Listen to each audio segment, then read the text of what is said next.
true patriotism is where people put their patriotism, they focus it on their country.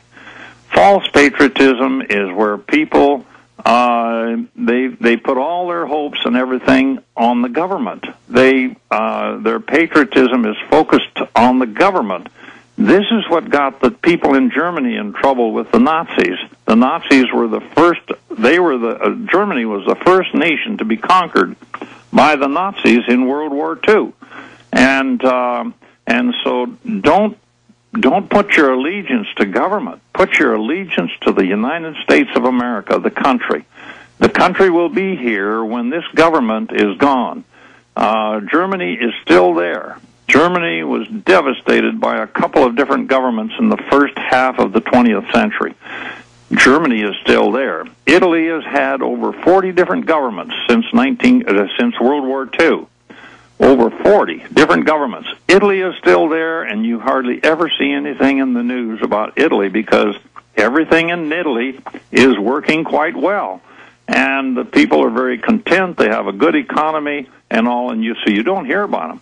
But they've had governments, one right after another, and the people make jokes about their government. They don't let the government dictate to them. That's right. Overseas, especially in Italy and places, they've learned to hate their government and not trust their government, and from that, things get a lot better. But every time you start worshiping government, it gets real bad, folks. When you trust government, if you trust government, you're just asking for trouble. You're gonna pay a high price if you're trusting government. And so that's why we have a Constitution and Bill of Rights, because the founders said you don't trust government. You have a government of law, not men. You see, that's one of the little phrases that has been perverted. You get in court and they'll say, the judge will very piously say, well, we're a nation of law, not men. No. We were to have a government of law, not men. They perverted that. What is it like for you? We're going to skip this break, too, and then come back with calls. And we're just going to, go right into the break. We're going to even skip the music here. Red Beckman, to see Bush, the puppet, saying there's no Fourth Amendment, to see airport scanners that scan your naked body and behavioral profiling, to see SWAT teams going into the wrong house and shooting babies and they don't even get in trouble, or to see police go beat people up and then not get in trouble. I mean, what is it? I mean, it's getting really bad. And then meanwhile, the illegal aliens are all above the law, and the police admit they're told not to arrest them. Well, you see, we had to have the illegal aliens come in because we have murdered 40 to 50 million of our workforce in the abortion clinics. And so they had to replace those with people that will do this kind of labor. You see, 1973 was when Roe v. Wade came down, and see, those people that were aborted back there would be very much in evidence in our workforce today.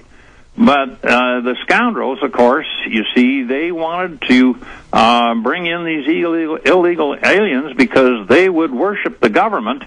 If they're getting free medical and the welfare and all of that, that's a lot better than living in worshiping. That's a lot better than living government. Exactly. That's a lot better than growing up in a cardboard box outside Mexico City. Sure. And so, yeah, and plus they're allowed to have their nationalism. That's instilled in them. But Americans, we can't have our nationalism unless it's a perverted form of let's go murder some Iraqis. Yeah. And, of course, most of us that keep an eye on things, we recognized that the Bush administration was giving us a line of lies and misinformation, and that, people called me before our military went in there with their invasion, and they said, what's your take on this? And I said, our military will go through their military without any problem, but I said, you want to watch out because those people, they will kill for their religion. Their religion, you are not going to conquer their religion. And so it turned out pretty well the way I seen it happening. seen it coming. They'll die for their religion. Yeah, they're not an American yuppie that just flies with the wind like Flotsam and Jetsam. They are. Right. You are not going to conquer their minds. No, it isn't going to happen. Religion is a terrible thing because it just absolutely dominates people's lives and their minds. And if they get misdirected, they become very dangerous. Red, we're going to come back out into a final segment and take some phone calls on the other side. But before we do that, in about 1 minute, I want to get your response to 9/11 and government-sponsored terrorism, because I don't think I think you've been on after 9/11. I think 5 years ago was the last time you were on, but I don't think I brought it up. It's been quite a while, yes. Yeah, so I've been down health-wise. You've been what? I've been down health-wise.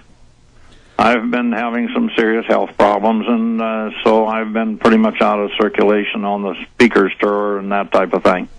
But I saw you back at an event a few weeks ago, so I guess you're doing better? I'm doing better. I got off of the Vioxx. They had me on prednisone and Celebrex and Bextra and Vioxx and methotrexate. Why were you believing them? I mean, you know that stuff will kill you. Well, I spent quite a bit of time in the hospital in 2003 because I was down pretty seriously, and I didn't think I was going to survive it. But I did. I've been off of all the prescription medication now for over 3 years, so... Wow, okay, here we go. Final segment. We're glad you're doing better. All right, I want to take some calls for Red Beckman. Huge news just got brought into me that I'll be covering when he leaves us. And I have a little chemtrail clip I want to play. Now they're flaunting in our face on mainstream news. This is amazing when I was just given by Aaron. Red Beckman, your take on government-sponsored terror, Oklahoma City, 9/11, from your research, or those inside jobs? Absolutely. Both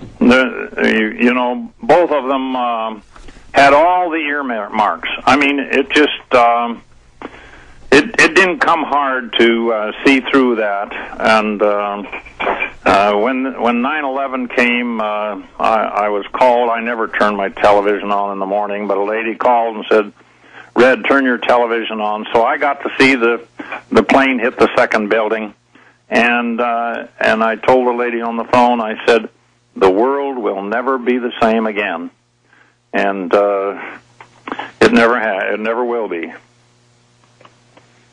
Speaking of that, it's going up on JonesReport.com right now, and I'm going to have Steve Watson and Kurt and Emma do a story on this.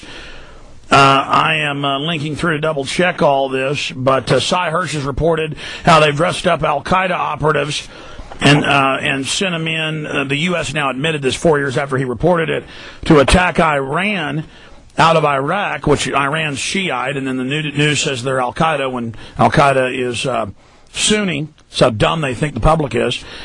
And it says, Think Progress reporting on this, but they've got video links to it. Campus Progress Journalism Conference, Pulitzer Prize winner Cy Hirsch of the New Yorker magazine. Headline, this is going up on JonesReport.com right now. He's posting it right now. It says, to provoke war, Cheney considered proposal to dress up Navy SEALs as Iranians and shoot at them. And then, of course, get video of that for the public. Speaking at the Campus Progress Journalism Conference earlier this month, Seymour Hersh, a Pulitzer Prize-winning journalist at The New Yorker, revealed the Bush administration officials held a secret meeting recently in the vice president's office to discuss ways to provoke war with Iran. In Hersh's most recent article, reports that the meeting occurred in the wake of the overblown incident in the Strait of Hormuz, which it turned out was staged, when a U.S. carrier almost shot at a few small Iranian speedboats, and somebody in English was putting out a fake report, bomb them. Turned out it was fake. The meeting took place at the Vice President's office. The subject was how to create a crisis between Tehran and Washington, according to one of Hersh's sources. And Hersh is another person who's always been, just since Vietnam, he has the sources. He is the man. During the journalism conference event, Hersh has specifically talked about his meeting if he could elaborate on what occurred. Hirsch explained that during the meeting, I want this writer on, in Cheney's office, they'll be on tomorrow, folks, an idea was considered to dress up Navy SEALs as Iranians and put them on fake Iranian speedboats and shoot at them. This idea intended to provoke war with Iran, which ultimately was rejected. Hirsch said, this is reportedly on tape, there are dozens of ideas proffered about how to trigger a war, that the one that interested me the most was, why don't we build, we're in our own shipyard, build 4 or 5 boats that look like Iranian PT boats, put Navy SEALs on them with lots of arms, and next time one of our boats goes to the Strait of Hormuz, start a shoot-up. Just like, well, I mean, right around this same time, Gary Hart wrote a letter to Tehran saying the U.S. government will stage a Gulf of Tonkin.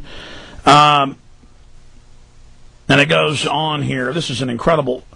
Red, this just gets crazier and crazier, doesn't it?